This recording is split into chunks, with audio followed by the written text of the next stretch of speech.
আসসালামু আলাইকুম, কেমন আছেন সবাই? আশা করি ভালো।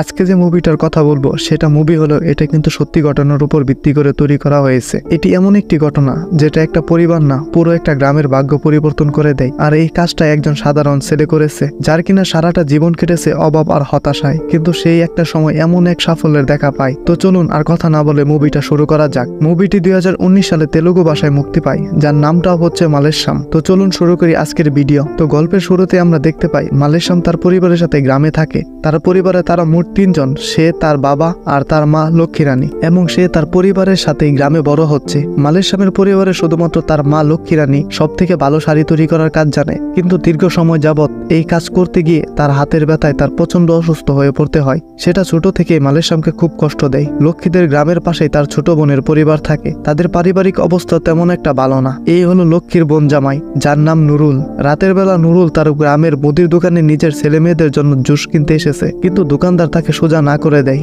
কারণ সে এমনিতেই গত 4-5 মাস ধরে বাকি টাকা দিতে পারেনি। কিন্তু নুরুল দোকানদারের কাছে অনেক অনুরোধ করে যেন এবারের মতো তাকে ফিরিয়ে না দেয়। দোকানদার তাকে শেষবারের মতো বাকিদের জিনিস বিক্রি করে। আর এই জুসের বোতলগুলো নিয়ে নুরুল সোজা তার বাসায় চলে যায়। তার 2 ছেলে মেয়ে এটা দেখে খুবই খুশি হয়। রাত্রের বেলা খাওয়া দাওয়া শেষ করে নুরুল তার পরিবারের সবাইকে নিয়ে সেই জুস খাওয়ায়, কিন্তু এই খাওয়াটাই ছিল তার শেষ খাওয়া। পরের দিন গ্রামবাসীরা তাদের পুরো পরিবারকে মৃত অবস্থায় খুঁজে পায়। এদিকে খুব সকালবেলায় লক্ষ্মীর কাছে খবর চলে আসে যে তার ছোট বোন তাদের পুরো পরিবার সহ বিষ খেয়ে নিজেদের শেষ করে দিয়েছে। এটা শুনে লক্ষ্মী তখনই তার ছোট বোনের বাড়িতে ছুটে যায়, আর সেখানেই তার ছোট বোনের পুরো পরিবারকে মৃত লাশ হয়ে পড়ে থাকতে দেখে, যা দেখে সে মোটেও নিজেকে আর শান্ত রাখতে পারে না। আসলে গতকাল রাতে নুরুল দোকান থেকে সেই বোতলগুলো বাসায় আনার পথেই সেগুলোতে বিষ মিশিয়ে দিয়েছিল। আর তার এমন সিদ্ধান্তের পিছনে মূল কারণটা ছিল তাদের পরিবারের উপর বিশাল ঋণের বোঝা, যেগুলো নুরুল আর তার পরিবারকে তিলে তিলে শেষ করে দিচ্ছিল।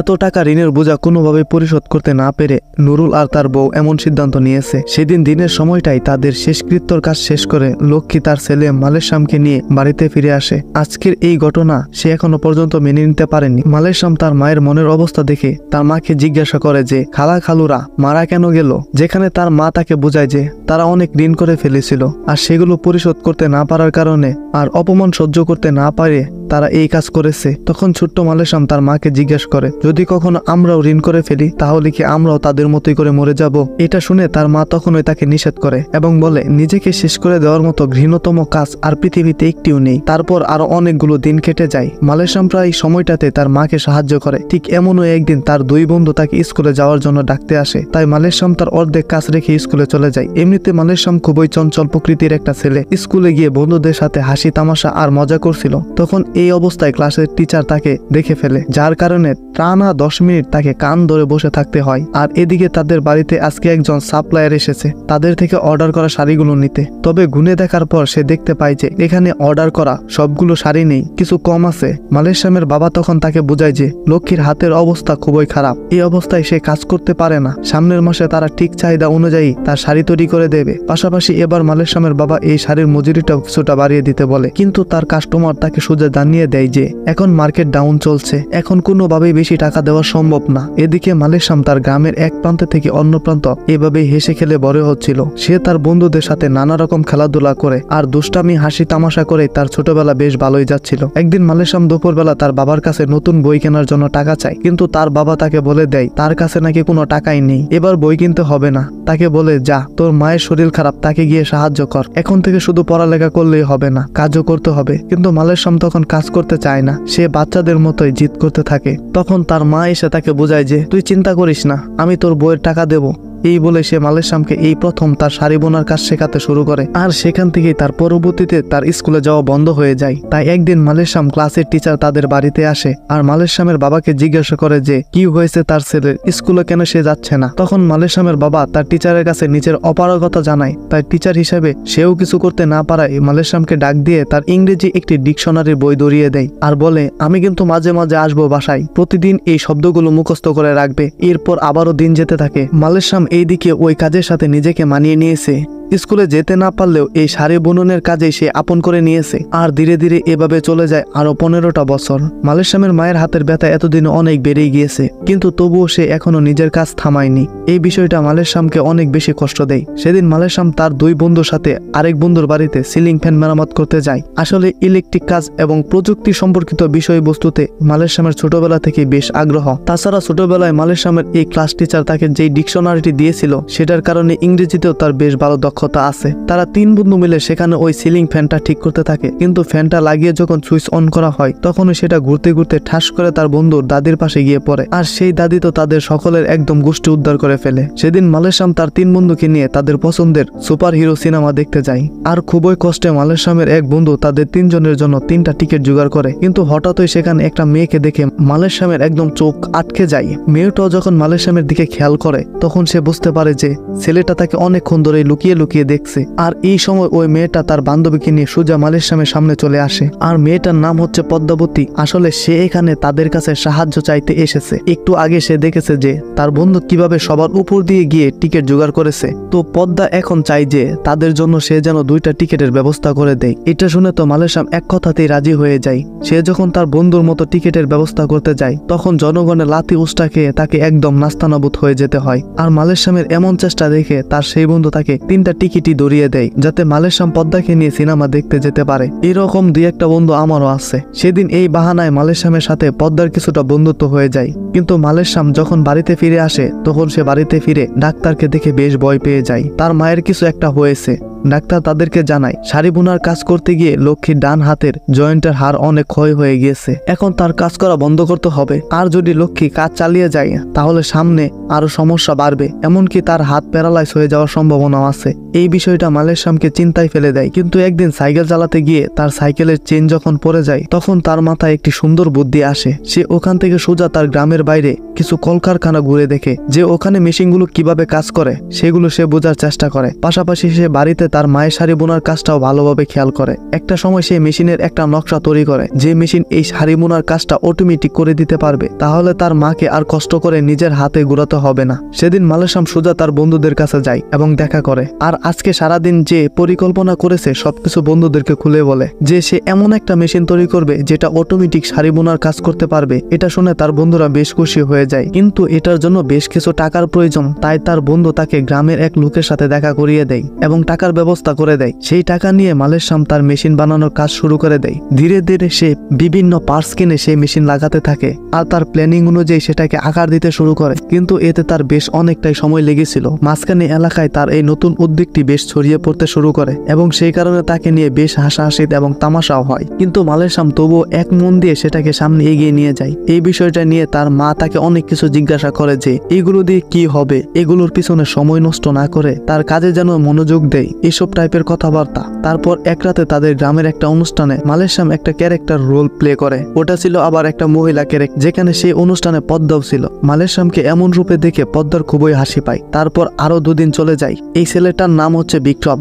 গ্রামের গরিবদেরকে সে সুদের বিনিময়ে টাকা দেয়। তেমনি আজকে মালেশামের এক বন্ধুর বাড়িতে তার টাকা ফেরত নিতে এসেছে, কিন্তু এখনো নাকি তারা ফেরত দেওয়ার মতো সেই টাকার কিছুই জোগাড় করতে পারেনি, যার কারণে বিক্রম সেখানে ঝামেলা করতে থাকে। ওখানে মালেশাম বিক্রমকে বোঝানোর চেষ্টা করে যে টাকা তারা ফেরত দেওয়ার চেষ্টা করছে, কিন্তু এতে উল্টো বিক্রম মালেশামকে অপমান করতে শুরু করে, কারণ সে নিজেও একজনের কাছে ঋণী। কিন্তু বিক্রম তার কথায় তার পরিবারকে আরো 1 সপ্তাহ সময় দেয় এবং সেখান থেকে চলে যায়। তার কিছুদিন পরেও তাদের গ্রামে আরো একটা অনুষ্ঠানে মালেশাম সবার সামনে দাঁড়িয়ে নিজের মেশিন সম্পর্কে গ্রামের প্রত্যেকটা মানুষকে বোঝায়, কিন্তু সেখানে উপস্থিত কেউই মালেশামকে সাহায্য করতে রাজি হয় না। তাই ওখানে তারও আর কিছু করার থাকে না। কিন্তু এদিকে দিন দিন মালেশামের মায়ের অবস্থা যেন খারাপ হয়ে যাচ্ছে, তার হাতের ব্যথাও যেন আরো বেড়ে যাচ্ছে। ইদারিং রান্না বান্নার কাজেও সে করতে পারে না। তাই একদিন মালেশামের বাবা এলাকার কিছু গণ্যমান্য ব্যক্তিদের সাথে কথা বলে মালেশামের একটা বিয়ের ব্যবস্থা করতে চায়। মালেশামের বাবা যখন তার কাছে জিজ্ঞাসা করে যে সে রাজি কিনা, তখন মালেশাম সোজা নিষেধ করে দেয়, কারণ তাদের বর্তমানে আর্থিক অবস্থা তেমন একটা ভালো না।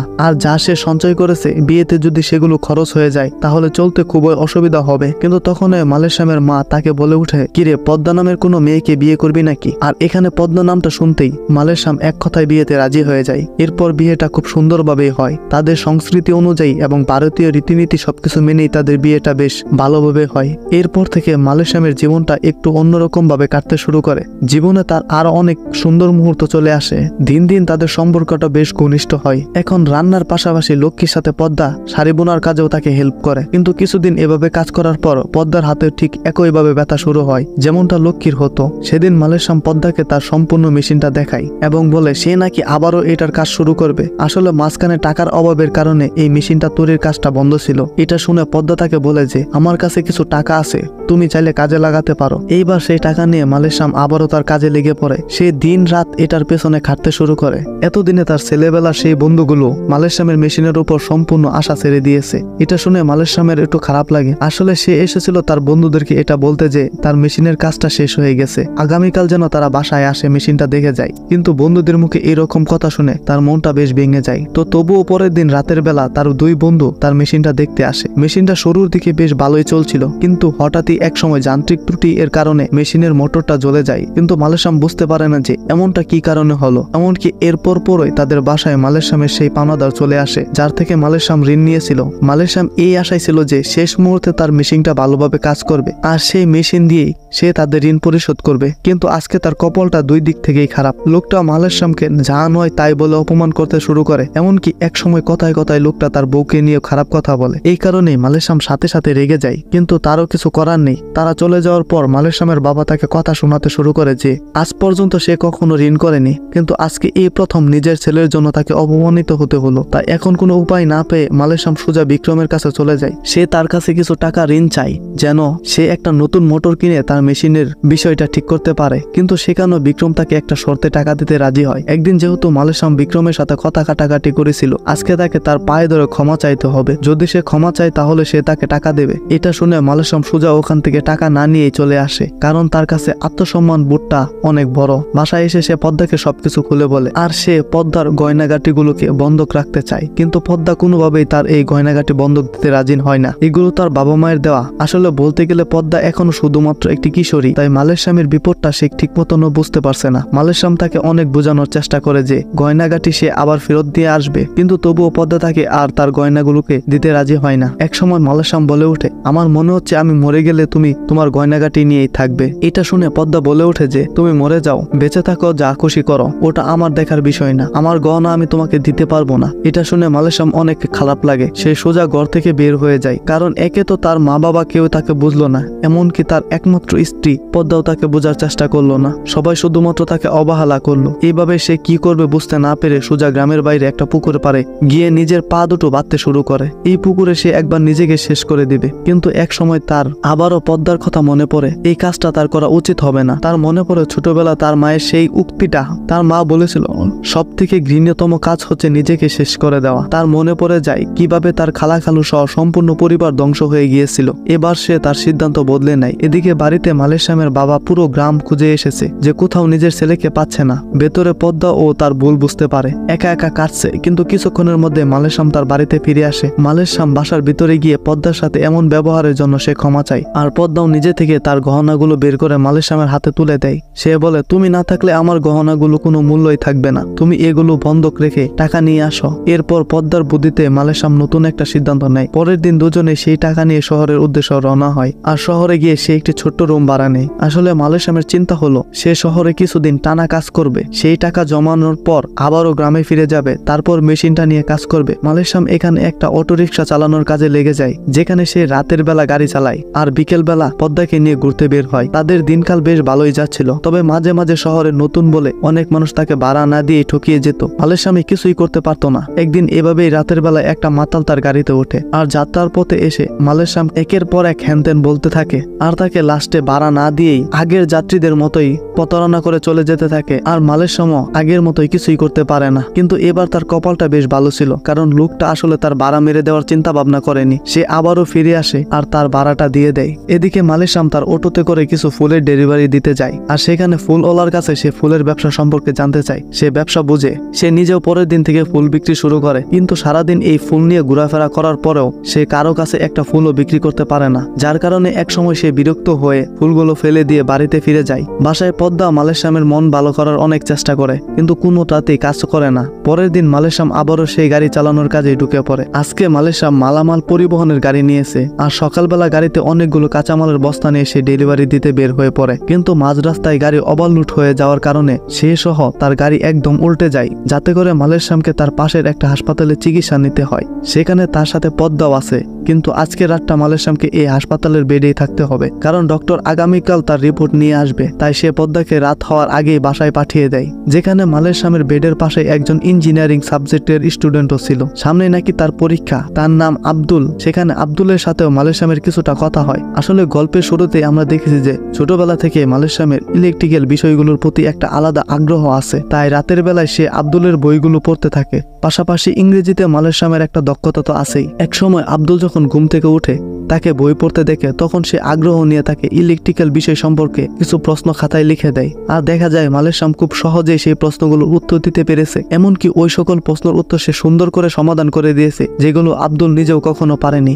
এটা দেখে আব্দুল বুঝে যায় যে ছেলেটার মধ্যে মেধা আছে। তাছাড়া মালেশাম তাকে জানায় যে তার নাকি খুব শীঘ্রই একটা কাজের প্রয়োজন। তাই পরের দিন আব্দুল তার এক পরিচিত আঙ্কেলের সাথে মালেশামের পরিচয় করিয়ে দেয়। আর এই আঙ্কেল আসলে কনস্ট্রাকশন সাইডের একজন ম্যানেজার ছিল। সেখানে কথাবার্তা বলে আব্দুল মালেশামের জন্য একটা কাজের ব্যবস্থা করে দেয়, আর তাকে কিছু টাকাও দিয়ে বলে যে আপাতত চলতে থাকো, মাস শেষে বেতন পেলে ফেরত দিয়ে দিও। সেদিন মালেশাম পদ্মার জন্য নতুন একটা শাড়ি কিনে নেয়, আর যা দেখে পদ্মা অনেক খুশি হয়। পাশাপাশি সে মালেশামকে একটা খুশির সংবাদ দেয়, তাদের ঘরে এবার নতুন মানুষ আসতে চলেছে, অর্থাৎ মালেশাম বাবা হতে চলেছে। যা শুনে সে খুব খুশি হয়। আর কিছুদিনের মাথায় মালেশাম পদ্মাকে নিয়ে তার শ্বশুর বাড়ি যায়। ওখানে প্রথম থেকেই সবকিছু ঠিক ছিল, কিন্তু এক সময় ভেতরে পদ্মার বাবা মা যখন পদ্মার গলায় আর হাতের স্বর্ণের গহনাগুলো কথা জিজ্ঞেস করে, তখন পদ্মা তার বাবা মাকে সবকিছু সত্যি বলে দেয়, যার কারণে ভেতরে তার মা বাবা মালেশামকে নিয়ে উল্টাপাল্টা কথা বলতে শুরু করে, যে তার সাথে নাকি পদ্মার বিয়ে দেওয়াটাই ভুল হয়েছে, শুধুমাত্র পদ্মার জেদ করেছিল বলে এই ছেলেটার সাথে তাকে বিয়ে দিয়েছে। আর এই সমস্ত কথা মালেশাম বাইরে বসে বসে শুনছিল। এই কারণে এক সময় অপমান বোধ থেকে সে ঘর থেকে বের হয়ে আসে, আর পেছনে পেছন তখন পদ্মাও ঘর থেকে বের হয়ে আসে। আর পদ্মা মালেশামকে বলে যে বাড়িতে তোমার কোনো সম্মান নেই সেই বাড়িতে আমিও থাকবো না। তারা দুজন আবারও শহরে চলে আসে, আর এভাবে তাদের সময় কাটতে থাকে। এক সময় রাতের মালেশাম দেখতে পাই বিছানায় পদ্মার পাশের জায়গাটা রক্ত লেগে আছে। এটা দেখার সাথে সাথেই সে পদ্মাকে নিয়ে ডাক্তারের কাছে চলে যায়। সেখানে ডাক্তার তাকে জানায় যে আসলে তেমন সিরিয়াস কিছুই না, তবে বেশি টেনশন আর অপুষ্টির কারণে এই সমস্যাটা হচ্ছে। আর এরকম ভাবে আরো 5টি মাস চলে যায়। মালেশাম প্রতিটা মুহূর্তে এখন পদ্মার খেয়াল রাখে। তাকে সে এমন ভাবে রাখার চেষ্টা করে যে সে কোনোভাবে কোনো কষ্ট অনুভব করতে না পারে। দিনের একটা অংশ সে কনস্ট্রাকশন সাইডে কাজ করে, আর বাকিটা অংশ সে পদ্মাকে সময় দেয়। তাদের মধ্যকার সময়টা বেশ ভালোই চলছে। আর এভাবে আরো কয়েক মাস পার হলে 10 মাসের মাথায় মালেশাম এক মেয়ের বাবা হয়। মালেশামের বাবা মা অনেক খুশি হয়, কিন্তু মালেশাম মূলত তার গ্রামে ফিরে আসে নিজের পুরনো মেশিনটাকে আবার শহরে ফিরিয়ে নিয়ে যেতে। কিন্তু এই বিষয়টা তার বাবা মোটেও পছন্দ করে না, কারণ কোনো এক সময় এটার কারণে তাদের পরিবারকে অপমানের মুখে পড়তে হয়েছে। আর বর্তমানে যেহেতু তাদের পরিবার ভালোই চলছে, তাই সে আবারও এই অপয়া মেশিনটাকে তাদের জীবনে ফিরিয়ে দিতে চায় না। তাই রাগের মাথায় মালেশামের বাবা ওই মেশিনের উপর কেরোসিন দিয়ে সেটাতে আগুন ধরিয়ে দেয়। আর মালেশাম কিছু করতে না পেরে শুধু দেখে আর দাঁড়িয়ে দাঁড়িয়ে কাঁদে। রাতের বেলা মালেশাম তার বন্ধুদের সাথে দেখা করে। সেখানে তার বন্ধুদের সে বলে, আমার স্বপ্নকে আর কাঠের বানাবো না, এবার সোজা লোহা দিয়ে তৈরি করব, যেন কেউ আর পুরাতে না পারে। পরের দিন মালেশাম তার বাবার থেকে বিদায় নেয়, আবার শহরে চলে যায়। এবার আব্দুল তাকে লোহার যন্ত্রপাতি তৈরি কারখানায় নিয়ে যায়। সেখানকার মালিক তার পরিচিত, তাই মালেশামের সাথে আব্দুল তার পরিচয় করিয়ে দেয়। প্রথম লোকটা তাকে সাহায্য করতে নিষেধ করে দিচ্ছিল, তো যখন মালেশাম তার এই পর্যন্ত করা স্ট্রাগল সবকিছু সম্পর্কে জানায়, তখন সে রাজি হয়। এরপর থেকে মালেশাম পুরো দমে 1 বছর জমানো টাকা দিয়ে সেই কারখানার মালিকের সহায়তা তার স্বপ্নের মেশিনটা তৈরি করতে শুরু করে। প্রতিদিনের কষ্ট যেন তার জীবনের সঙ্গী হয়ে উঠেছে। কিন্তু বাসায় ফিরে নিজের ছোট্ট মেয়েকে দেখলে তার কাজের উৎসাহ আরো বেড়ে যায়। আর অবশেষে মাসখানেক কষ্ট করার পর মালেশাম তার স্বপ্নের মেশিনটাকে বানিয়ে ফেলে। কিন্তু সেটাকে অন করার পর সে যেমনটা পরিকল্পনা করেছিল, সেই পরিকল্পনা অনুযায়ী আলাদা আলাদা ধাপে সুতাগুলো পৌঁছাতে পারছে না। সেগুলো কেমন যেন ছেড়ে দিচ্ছে, যার কারণে পদ্মার বুদ্ধিতে মালেশাম সেই শহরে একটা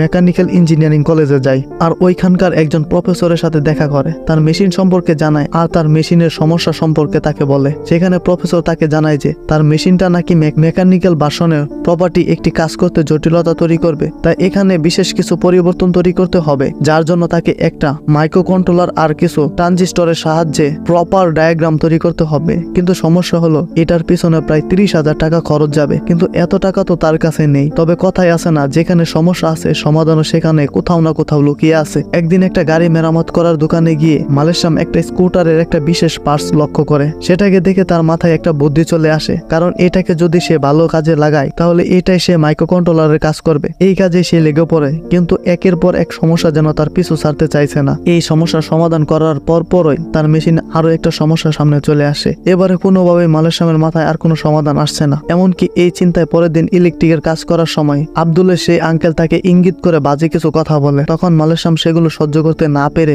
ওখানে তার সাথেও কথা কাটাকাটি করে সে চাকরি ছেড়ে চলে আসে। কিন্তু এরপর সে এখন কি করবে বুঝতে না পেরে রাগের মাথায় তার মেশিনের পার্টস গুলো খুলে এক এক করে সেগুলো একসাথে বিক্রি করে দেয় বাড়ির পাশে একটি বাঙ্গারির দোকানে। কিন্তু এ সকল কাজ করে তার মনের ভেতরে খুবই অশান্তি লাগছিল। সে কোনো মতেই তার সিদ্ধান্ত নিতে পারছিল না। এভাবে পরের দিন সকাল হয়ে যায়। মাঝখানে মালেশামের জমানো কিছু টাকা দিয়ে পদ্মাকে একটা সেলাই মেশিন কিনে দিয়েছিল, কিন্তু আজকে হঠাৎই সেই সেলাই মেশিনের ববিনের একটা অংশ দেখে ওইটাকে ভালোভাবে সে পর্যবেক্ষণ করতে শুরু করে। আর কিছুক্ষণ দেখার পর সে তার বানানো সেই মেশিনের সমস্যার সমাধান খুঁজে পায়। তাই গতকাল যে বাঙ্গারওয়ালার কাছে সেই মেশিনের পার্টসগুলো বিক্রি করেছিল সে আবারও তার কাছে ছুটে যায়, কিন্তু লোকটা জানায় যে কিছুক্ষণ আগেই সেগুলো সে অন্য একজনের কাছে বিক্রি করে দিয়েছে। তাই মালেশাম দৌড়ে তাকে খুঁজতে শুরু করে। আর এক সময় সেই মেশিনের অংশগুলো পেয়েও যায়। সে আবারও বাড়ি ফিরে আসে আর মনোযোগ দিয়ে মেশিনের সমস্ত সমস্যাগুলো সমাধান করতে শুরু করে। আর একদিন সে সফলও হয়। তার কিছুদিন পর মালেশাম তার মেশিনটাকে নিয়ে তার গ্রামে ফিরে আসে। গতকালকে গ্রামের সবাইকে সে আমন্ত্রণ জানিয়েছে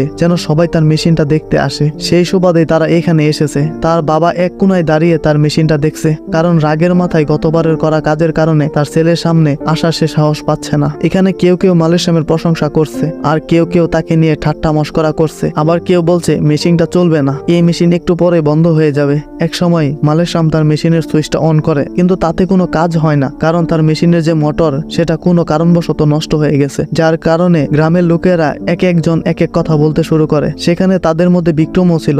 বিক্রম বলে উঠে যে আমি জানতাম এটা কোনো কাজই করবে না, ফাও সময় নষ্ট। কিন্তু তারপরে মালেশামের বন্ধু কোথা থেকে যেন একটা পুরনো মোটরের ব্যবস্থা করে আর ওইটা কোনো রকমে মেশিনে লাগিয়ে দেয় এবং মেশিনটা চালু করে দেয়। তখন সেটা খুব সুন্দরভাবে শাড়ি বোনার কাজটা করতে থাকে, যেটা দেখে গ্রামবাসীরা প্রত্যেকে খুব অবাক হয়। অপরদিকে ঘরের কোনায় দাঁড়িয়ে থাকা মালেশামের বাবা শুধু এটাই ভাবছে যে সে তার ছেলের সাথে কতই না খারাপ ব্যবহার করেছিল। কিন্তু তারপরে যখন মালেশাম নিজে এসে তার বাবাকে সম্মান জানিয়ে সামনে নিয়ে যায়, তখন তাদের মধ্যকার এই সংকোচটা ভেঙে যায়। গ্রামবাসীরা প্রত্যেকে এতে অনেক খুশি হয়। আর এভাবে আরো কয়েক মাস সময় পার হয়। এতদিনে মালেশামের মেশিনের কারণে তাদের পরিবারের কাজের পরিমাণ অনেক বেড়ে গিয়েছে। এমনকি সেখানে পুরো গ্রামের প্রত্যেকটা পরিবারের জন্য এখন সে মেশিন তৈরি করার সিদ্ধান্ত নিয়েছে। হ্যাঁ, এতক্ষণ যে গল্পটা বলছিলাম এটা কিন্তু কোনো ইচ্ছুক বা বানানো গল্প নয়, এটা একটি সত্য ঘটনা। আর এই ঘটনা থেকে তৈরি করা হয়েছে এই সিনেমাটি। আর এই হলো বাস্তব জীবনের মালেশাম, যে তার আবিষ্কারের জন্য পরবর্তীতে অনেকগুলো পুরস্কার পেয়েছিল। আর এই আবিষ্কার দিয়ে আজকের গল্পটা শেষ। আসলে কথায় আছে যে যদি কোনো কাজ করতে চাও তাহলে সেই কাজের প্রতি তোমার সম্মান রাখতে হবে, এবং যত কষ্টই আসুক এবং যত বাধা বিপত্তি আসুক না কেন তোমাকে সেই কাজটা করে যেতেই হবে। সেই কাজ থেকে তুমি এক পাও পিছু হতে পারবে না। যদি তুমি পিছিয়ে হটো তাহলে তুমি শেষ। তো এই ছিল আজকের মতো মুভিটি যদি আপনাদের কাছে ভালো লাগে তাহলে অবশ্যই লাইক, কমেন্ট, শেয়ার এবং সাবস্ক্রাইব করবেন। আল্লাহ হাফেজ।